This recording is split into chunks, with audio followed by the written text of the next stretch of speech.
Good morning, students. Welcome in MB Government PG College. First of all, I personally want to congratulate you because you had passed your senior secondary level, जिसको intermediate कहते हैं ना, तो senior secondary level आपने पास किया है, तो congratulations. Now you are the part of a community called graduates, है ना, वो आप graduates बनने की तरफ अग्रसर हो. तो this is your first year in BCom. कुछ कॉलेजेस में बीकॉम में ईयर पैटर्न चला हुआ है और कुछ कॉलेजेस में बीकॉम में सेमेस्टर सिस्टम चला हुआ है. तो अभी तक की इन्फॉर्मेशन के अकॉर्डिंगली आप लोगों को भर्ती किया गया है ईयरली वाले मोड में, है ना. तो ऑल दो ईयरली वाला सिस्टम हो सॉरी या सेमेस्टर वाला सिस्टम हो, पेपर दोनों में ही देने पड़ते हैं. सेमेस्टर वाले सिस्टम में 6 महीने में पेपर देने पड़ते हैं और इसमें ईयरली वाले में 1 साल में पेपर देते हैं. सेमेस्टर वाले में 4 सब्जेक्ट हैं आपके और ईयरली वाले में 6 सब्जेक्ट हैं. तो I will teach you business regulatory framework. सुना है आपने नाम इसका? नहीं सुना होगा, जिसे बोलते हैं BRF, बिजनेस रेगुलेटरी फ्रेमवर्क. व्यावसायिक नियामक रूपरेखा, हिंदी में कहेंगे व्यावसायिक नियामक रूपरेखा. देखिए बच्चों, व्यावसायिक नियामक रूपरेखा है क्या, सबसे पहले ये समझना जरूरी है. देखिए कि किसी भी जो इंस्टीट्यूशन होता है या कोई देश होता है क्या या कोई व्यवसाय होता है, उसको चलाने के लिए कुछ नियमों की ज़रूरत होती है. क्या होती है? कुछ नियमों की ज़रूरत होती है या कोई सर्टेन एक डिसिप्लिन की ज़रूरत होती है. इसी तरीके से बिजनेस को चलाने के लिए भी एक डिसिप्लिन की ज़रूरत होती है. बिजनेस भी कुछ नियमों के आधार पर चलता है, कुछ कॉन्ट्रैक्ट्स के आधार पर चलता है, कुछ अनुबंधों के आधार पर चलता है ना. बिजनेस जब आप करते हैं, you ever visit a good restaurant और good mall, you just see the cash memo of that restaurant और गुड मॉल, तो आपको देखोगे कि उसमें GST के बारे में डिटेल चढ़ी है ना. उसमें वो GST लेते हैं या नहीं, है ना. GST लेते हैं और गुड्स एंड सर्विसेज टैक्स बोलते हैं उसको, GST, है ना. तो या फिर पहले वेट लगा था, वैल्यू एडिड टैक्स लगा था. तो इस तरीके से चीज़ें चलती हैं. या फिर आपने देखा होगा कि बिजनेस में कुछ सर्टन रूल एंड रेगुलेशन होते हैं जो अंडरस्टैंडिंग माना जाता है. जैसे आप दर्जी के यहाँ कपड़ा सिलने को देते हैं तो दर्जी आपको कपड़ा सिल के लौटाता है. ये नहीं कि दर्जी आपके बनाए हुए कपड़े से अपने लड़के को दूल्हा बना के शादी में भेज देता है, ऐसा नहीं होता है ना. तो ये क्या है, अनुबंध होते हैं, इन्हीं के आधार पर कोई भी चीज़ चलती है. अगर मैं देश की बात करूं, राष्ट्र की बात करूं, इससे आगे की बात करूं, कोई भी जो देश चलता है किससे चलता है, पता है आपको? बताइए. कोई भी जो देश चलता है वो चलता है कॉन्स्टिट्यूशन से, संविधान से. किससे चलता है? संविधान से. तो इसी तरीके से बिजनेस भी क्या चलता है, एक रूल और रेगुलेशन से चलता है, कानून से चलता है. कॉन्ट्रैक्ट वगैरह एक्ट होते हैं, कुछ कॉन्ट्रैक्ट होते हैं, उनके अकॉर्डिंगली वो चलता है. तो अगर मैं BRF की बात करूं तो BRF एक में आप ये पढ़ेंगे कि बिजनेस को चलाने के लिए जो नियम कानून होते हैं, सीधी सरल भाषा में, क्योंकि आप छोटे बच्चे हो, अभी आपको फर्स्ट ईयर के हो, तो आपको समझाने के लिए अगर मैं कहूँ तो BRF में आप क्या पढ़ेंगे, जिस तरीके से कंपनी एक्ट आप पढ़ते थे उसी तरीके से BRF में आप पढ़ेंगे बिजनेस रेगुलेटरी फ्रेम में ये पढ़ेंगे कि बिजनेस को रेगुलेट कैसे किया जाता है ना. उसको नियमबद्ध कैसे किया जाता है, उसमें क्या नियम लगते हैं, उसमें क्या कानून लगते हैं. अगर मैं भारत में बात करूं कि साहब बिजनेस कैसे किस रूल्स और रेगुलेशन से चलता था, तो अगर इसकी बात करें तो हम इंडियन कॉन्ट्रैक्ट एक्ट 1872 की बात करेंगे.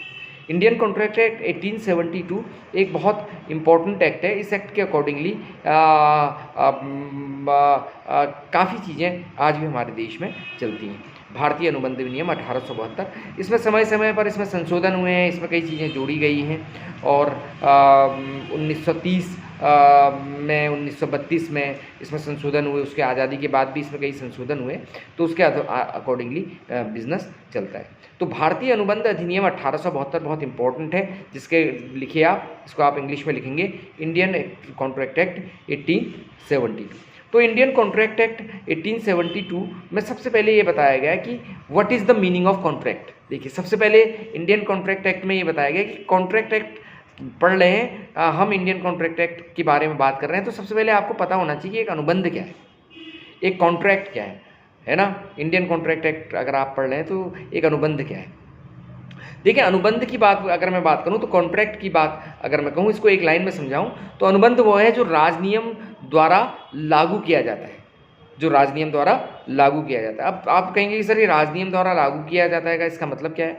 इसका मतलब ये है कि सपोज डेट आपने ये एक्ट कर रखा है और आप इस एक्ट का उल्लंघन करते हैं। अगर आपने किसी ने कोई कॉन्ट्रैक्ट कर रखा है या कोई अनुबंध कर रखा है, यदि आप इसका उल्लंघन करते हैं तो आपके खिलाफ कानूनी कार्रवाई की जा सकती है और कोर्ट में जो दूसरी पार्टी है आपके खिलाफ जा सकती है और कोर्ट में आपको जवाब देना पड़ सकता है और इसमें सजा भी हो सकती है। तो ये राजनियम द्वारा क्या होता है? बाध्य होता है। क्या होता है? राजनियम द्वारा बाध्य होता है। देखिए आप देख लीजिए, आप ज़मीन खरीदते हैं, मकान खरीदते हैं, घर बनाते हैं, व्हीकल्स खरीदते हैं, तो कहीं ना कहीं या फिर कोई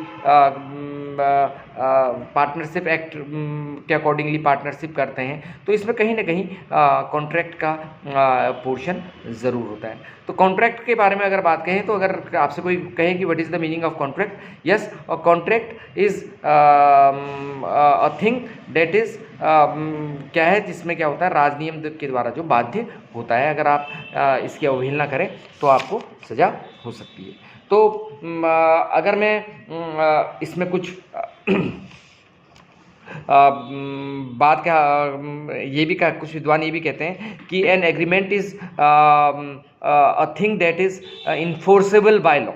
एग्रीमेंट किसके द्वारा इन्फोर्स होता है? लॉ के द्वारा इन्फोर्स होता है। तो ये सबसे इम्पोर्टेंट बात इसमें है। अब सवाल ये उठता है कि अनुबंध की परिभाषाएं क्या हैं, डेफिनेशन क्या है?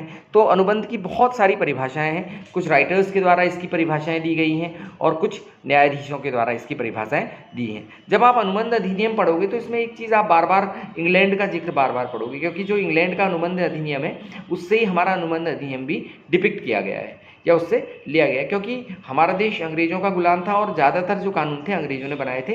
तो डेफिनेटली अगर उन्होंने भारत के लिए कानून बनाए तो वो अपने देश के कानूनों से ये कानून इन्फ्लुएंस हुए हैं। तो आज आपको क्या पढ़ना है? अगर आप को मैं एक आज आपको एक असाइनमेंट अलॉट कर रहा हूँ। ये असाइनमेंट क्या है कि अनुबंध की परिभाषा क्या है, अनुबंध क्या है, और एक वैलिड अनुबंध, वैलिड अनुबंध या वैध अनुबंध के आवश्यक लक्षण क्या होते हैं, ये आज आपको पढ़ना है। Today is the first day, I am not going to make lot of burden on you.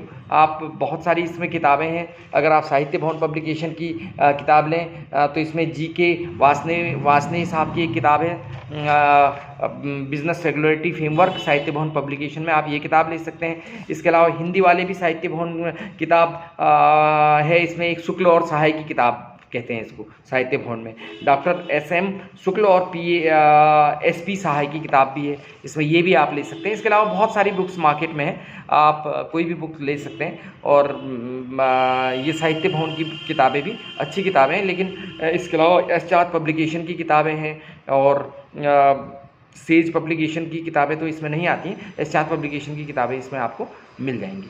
तो आप देख लीजिए, जो बुक आपको सूटेबल लगती है वो आप ले सकते हैं। और मैं ये आपसे गुजारिश करूंगा कि आपकी 4 या 5 किताबें, 6 किताबें होती हैं केवल, और when you are in the school तो आप सारी किताबें खरीदते हो, एक एक चीज़ खरीदते हो, बट कॉलेज में आके ही आपको लगता है कि किताबें नहीं खरीदनी चाहिए। बेटा किताबें सबसे बड़ा इन्वेस्टमेंट होती हैं, इसलिए किताबें खरीदिए अपने लिए, ठीक है। परचेज बुक्स, ये बिजनेस रेगुलेटरी फ्रेमवर्क की भी एक किताब खरीदिए और इससे पढ़िए। Next time we will continue. Okay, all the best, thank you बेटा।